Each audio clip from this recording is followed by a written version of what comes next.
दोस्तों, जरा ये वीडियो देखिए आप कि भारतीय मीडिया किस तरीके से झूठ और भ्रम फैला करके भारतीय फौज और भारत सरकार और देश को बदनाम करने की कोशिश करती है और झूठे खबर फैला करके लोगों में इंतशार पैदा ये मीडिया करती है। जरा ये आप खबर देखिए। टीवी पे बैठे लोगों से अपील करती हूँ कि कम से कम अब जो देश के हालात हैं उसमें कम से कम इंसानियत दिखाइए। टीआरपी के लिए कुछ भी करेंगे तुम लोग। कोई पिक्चर का डायलॉग मार रहा है क्या? बॉर्डर पे कोई कंप्यूटर से में लड़ाई चल रही है क्या?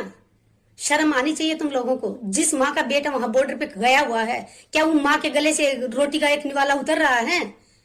रात रात भर जागते हैं, भगवान से प्रेयर करते हैं वो लोग, और तुम टीवी पे अपनी टीआरपी के लिए कितनी बकवास किए जा रहे हो। तुम सुधरने वाले नहीं हो टीवी वाले। पैसे के लिए कुछ भी करोगे, कुछ भी बोलोगे, लेकिन देशवासियों से अपील करती हूँ टीवी चैनलों की बातों पे भरोसा ना करें।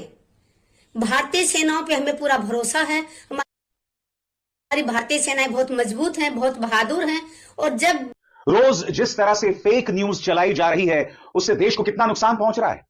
सबसे बड़ी बात, क्या न्यूज चैनल्स को अंदाजा है कि जो झूठी खबरें आप चला रहे हैं उसका असर बच्चों पर मानसिक तौर पर क्या पड़ रहा है? क्या आपको अंदाजा है कि इस डर से स्कूल्स बंद हो रहे हैं?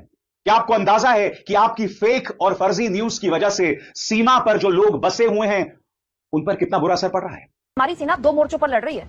पाकिस्तान के साथ तो लड़ ही रही है, साथ में गोदी मीडिया के झूठ और प्रोपेगेंडा से भी हमारी सेना, हमारे सशस्त्र बलों को लड़ना पड़ रहा है। दोस्तों, अब तक मुझे लगता था कि हमारे देश को एक बेहतर मीडिया चाहिए, लेकिन अब मुझे बहुत स्ट्रांगली ये बात लगती है कि हमारे देश के जांबाज भारतीय सशस्त्र बलों को एक बेहतर मीडिया वो डिजर्व करते हैं। तो पहला सच ये है कि हमारी मीडिया व्यूज और टीआरपी के लिए कुछ भी चला रही है।